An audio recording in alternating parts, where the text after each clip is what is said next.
At this point, you know how important it is for us to move up and down the DOM. You're getting a sense of, how we read the family tree. It's pretty intuitive.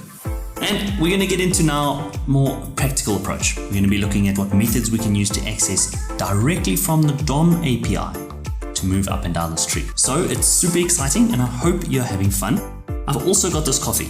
You can see here, a nice, beautiful cup of coffee. Oh, this keeps me going. I don't know why. Just something about a cup of coffee I don't know, pumps me up. So enjoy these lectures and let's get into it. Let me just have a quick sip and then we'll get into it, I promise. Oh man, that is good. I've even got this little biscuit here. Look how nice that is. Cool, let's get into it. In order to help us move up and down the DOM tree, like I mentioned, we have a few DOM API methods we can use. And you should be able to infer just by their names as to what they do. What are some of these methods? We've got first child, last child, parent nodes, previous sibling nodes, next sibling, and children. These are the main methods we're going to be using in order to traverse up and down our DOM. And don't worry, don't feel intimidated or overwhelmed. We're going to be getting into each of these in the course.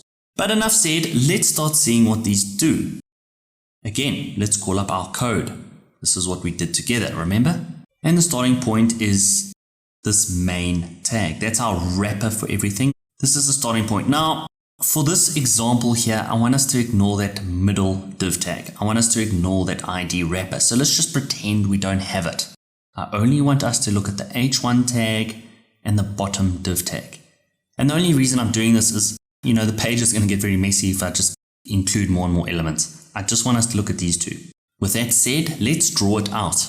What does it look like? We know we've got the body. Under the body, we've got the main. Under the main tag, we've got the H1 and the div. And within the div, we've got the H2 and the paragraph element.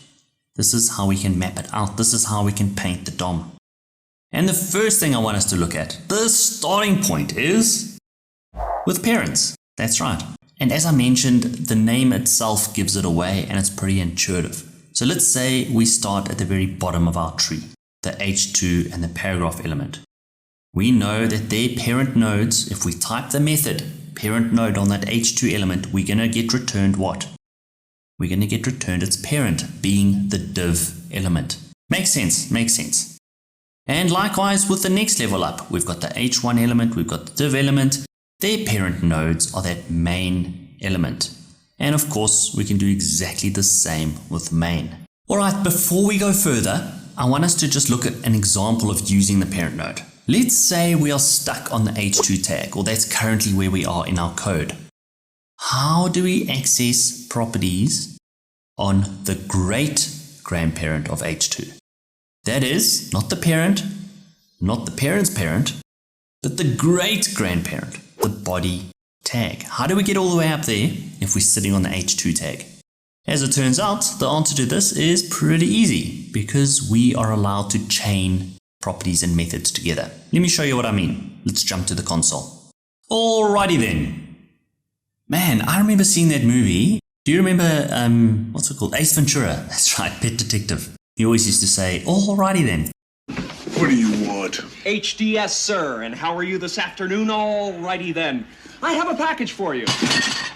Anyway, we are here, and the example we want to look at, as we mentioned before, is we're sitting at this H2 tag, and we want to access the body's property. And for our sake, let's just say we want to change the background color on the entire body to blue. How would we do that? Well, let's go to our console and let's start seeing this in action. And you can see here, I haven't even touched it since our last example. So let me just clear this console entirely. And now let's start seeing how the parent node works. Firstly, what I want to do is if we go to this elements tab and we look at this body and we open up our main wrapper, I want to get to our H2. That's what I'm trying to do. Here's our H2. So if we click on that, remember in one of the previous lectures, I told you what that equals $0 means. Well, now that we've selected it, we can go to our console and we can start. So let's just say let H2 equals $0. Okay. So if I just console that to the screen, we can see we've got our joke of the day H2 element. So far, so good. If we are on this element and we access the parent node, remember, what are we going to get? That's right. We're going to get the entire div that wraps this code. Remember, it had an ID of wrapper 2. That's its parent. But as I mentioned in the lecture, what's really cool about these methods is that we can chain them. Because remember, we're wanting to get all the way to the body element. So let's start working our way up. So let's access the parent node. And now we can access its parent node, that div wrapper. What does that give us? Well, that's right. It gives us this main element. If we go to our coding editor, why is that? Well, remember we started at the h2 tag. Its parent is the div. And this div has siblings. It's got the h1, it's got the div. These are siblings. It's not its parent. Its parent is this main element, this main tag. And the parent of the main element tag is the body. As I'm sure you've already guessed it, all we have to do is access what we've just done.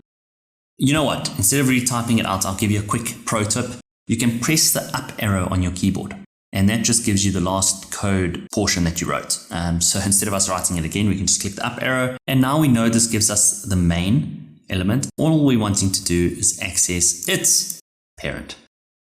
And boom, shakalaka, we get to this body. How cool is this? So I just wanted to show you that is how we can actually traverse all the way up our DOM to get to the starting point, which is this body. And before we actually finish off here and change the background color to blue, I just changed my mind quickly. I thought, you know what? I want you to try and give it a go by yourself. But this time, I want us to start at the first div tag. So if I go back to the coding editor here, I want us to start at this first div tag. And I want you to quickly now pause this video. I want you to try and access the body element and change the color, the background color of the whole page to blue. Please give it a go, give it a go. It doesn't matter if you can't get it, that's what I'm here for. You know, no one's checking on you. It's not going to impact this course in any way. I just want you to learn. I want you to get full advantage of this course. So pause the video now, give it a go. And then in the next few seconds, I'm going to show you how to do it. So you can pause it now. Okay, done. I hope you gave it a go. So as I mentioned, I want to start at this div element. So let's go back to our console. Let's clear everything out. The first step is I want us to access that div. Remember, I said I want to start there. And yes, we could just type it in our console directly, but you know, I want us to take steps to this approach because as a programmer, we have to be logical. And you'll see it's much easier to logically get somewhere than writing one long string of code. No one likes seeing that. So how do we do that? So let's say let div equals what? Well, in this case, we know we can use our DOM access methods. So we can access our document. Which one are we going to use? I don't know. We can use a few. It's got an ID of wrapper, doesn't it? So we could use that. I'm just going to use get elements by tag name. Because I know the tag name here is div. And as I said, I wanted us to use the very first div tag. Okay. So if we console log it out, let's just make sure we got the right one. And there we go, it is the right div. And because it's got an ID of wrapper, we could have used get element by ID. But there are many ways to skin a cat. Great, but what do we want to do now? Well, now we want to access the grandparent. So let's define a variable called grandparent. And the grandparent is going to start at the div. We're going to have to get its parent node. Then we're going to have to get its parent node. Does that make sense? So I'm kind of starting at the div. Its parent node is going to be the main element, and its parent node is going to be the body. If we return this and we type out the grandparent, there we go. We have the body tag. How cool is this? And yes, let's just do exactly what we needed to do. We access the style property and we change the background color to blue. Blue needs to be in string notation, sorry. There we go. Woo, that is bright. That is hideous to the eyes. But anyway, I hope you had fun in this lecture. I hope you're starting to feel more intuitive about parent node. It's fun, right? And it's intuitive. We just worked our way from, the very bottom of the DOM tree all the way up. It's not that difficult. I hope you're having fun. We're not quite done. I want to jump back to our previous slides that we were on, and I want us to start digging into more of these methods. See you now.